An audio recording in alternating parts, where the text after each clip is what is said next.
पूरी तरह से ऑथेंटिक है, वैल्यूएबल है, लीगल है। आप कहीं भी पति पत्नी के रूप में अपना सर्टिफिकेट प्रयोग कर सकते हैं। नमस्कार दोस्तों, कोर्ट मैरिज कंसल्टेंट के इस वीडियो में आपका स्वागत है। मैं हूं आपका अपना लॉयर हृदय कुमार। दोस्तों, यदि आप एक कपल हैं और कोर्ट मैरिज करना चाहते हैं और आप ये सोच रहे हैं कि आप किस प्रोसीजर से कोर्ट मैरिज करें, हिंदू मैरिज एक्ट 1955 से मैरिज करें या स्पेशल मैरिज एक्ट 1954 से मैरिज करें, और ये चीजें आपको कंफ्यूज कर रही हैं, तो ये वीडियो आपके लिए बहुत उपयोगी होगा। हम यहाँ बात करेंगे कि हिंदू मैरिज एक्ट 1955 और स्पेशल मैरिज एक्ट 1954 के क्या प्रोसीजर हैं, उन दोनों की क्या लीगल वैल्यू है और किस तरीके से यदि आप मैरिज करेंगे तो आपको मैरिज करना ठीक होगा। साथ में दोस्तों ये भी जान लेना चाहिए हमें कि हमारा जो संविधान है वो हमें, यदि हम बालिग हैं और शादी की एज को पूरी कर चुके हैं, तो मैरिज करने का अधिकार देता है, अपना पार्टनर हम चुन सकते हैं। यहाँ पर चाहे कोई हिंदू है, चाहे मुस्लिम है, चाहे कोई ईसाई है, यानी किसी भी जाति, धर्म या संप्रदाय से आप हैं, आप इजीली अपनी कोर्ट मैरिज करा सकते हैं, अपना पार्टनर चुन सकते हैं। साथ साथ दोस्तों, यदि एक विदेशी भी है और एक इंडियन है तो भी आप शादी कर सकते हैं, कोर्ट मैरिज कर सकते हैं। अब यहाँ जान लेना ये भी जरूरी है कि किस प्रोसीजर से मैरिज करेंगे तो ज्यादा लीगल होगा। सबसे पहले दोस्तों मैं बात करता हूँ स्पेशल मैरिज एक्ट 1954 की। यदि आप स्पेशल मैरिज एक्ट 1954 से मैरिज करना चाहते हैं तो इसमें एक जो टाइम पीरियड है वो 30 दिन का नोटिस पब्लिश होना मैंडेटरी होता है।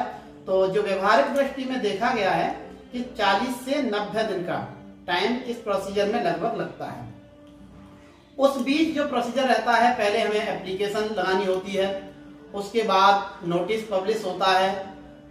नोटिस पब्लिश होने के साथ साथ कई बार मजिस्ट्रेट के द्वारा पुलिस वेरिफिकेशन कराई जाती है कि भाई कोई किसी तरह का किसी कपल के खिलाफ कोई मुकदमा तो दर्ज नहीं है या किसी इलीगल एक्टिविटी में तो लिप्त नहीं है। इस तरह की इंक्वायरी कराई जाती है, एड्रेस की वेरिफिकेशन कराई जाती है। दोस्तों यहाँ पर अब ये बात निकल के आती है, यदि आप लव मैरिज कपल हैं और आप बिना परिवार की मर्जी के शादी कर रहे हैं तो स्पेशल मैरिज एक्ट से शादी करना इतना इजी नहीं है, क्योंकि घर वालों को जब इंफॉर्मेशन पहुंचती है तो आपके लिए एक व्यवधान खड़ा हो जाता है, परेशानियां सामने आने लगती हैं और इन परेशानियों को आप झेलने में असंभव होते हैं, या फिर ये कहिए कि आपके लिए एक मुसीबत सी दिखाई देती है। इसके लिए हम दूसरा प्रोसीजर देखते हैं हिंदू मैरिज एक्ट 1955 का। यदि हिंदू मैरिज एक्ट से आप मैरिज करते हैं तो इसमें क्या होता है कि ये प्रोसीजर, जैसे आप दोनों हिंदू हैं, जैन हैं, सिख हैं या बौद्ध हैं, तो आप आर्य समाज से मैरिज कर सकते हैं। और व्यवहारिक दृष्टि में भी यही देखा गया है कि ज्यादातर लोग आर्य समाज से मैरिज करते हैं, उसके बाद उसका रजिस्ट्रेशन करा लेते हैं। अब यहाँ पर आसानी क्या रहती है कि ये प्रोसीजर बहुत ही शॉर्ट टाइम में कंप्लीट हो जाता है, तत्काल कोर्ट मैरिज आप इसको कह सकते हैं। यानी 1 से 2 दिन के अंदर आपको सर्टिफिकेट मिल जाएगा, जिसमें आर्य समाज का सर्टिफिकेट भी होगा और कोर्ट का सर्टिफिकेट भी होगा। और यदि आप सेम डे ही सर्टिफिकेट चाहते हैं तो गाजियाबाद से आप इजीली सेम डे भी सर्टिफिकेट प्राप्त कर सकते हैं, जिसमें केवल और केवल 3 घंटे का टाइम आपको देना होगा। ये बात आपको क्लियर हो गई होगी कि यदि आप लवर हैं तो आपको हिंदू मैरिज एक्ट 1955 में कोई नोटिस या कोई इंफॉर्मेशन घर नहीं जाएगी और आप इससे मैरिज कर सकते हैं।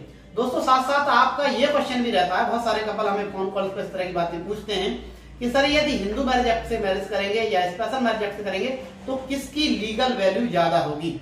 तो मैं यहाँ ये बता देना चाहता हूँ आपको, जो सर्टिफिकेट होता है वो वही उसी अधिकारी से जारी होता है, रजिस्ट्रार ऑफ मैरिज से ही सर्टिफिकेट मिलता है। चाहे आप हिंदू मैरिज एक्ट 1955 से मैरिज करें, चाहे आप स्पेशल मैरिज एक्ट 1954 से मैरिज करें, तो सर्टिफिकेट की जो लीगल वैल्यू है वो दोनों स्थितियों में बिल्कुल बराबर होती है।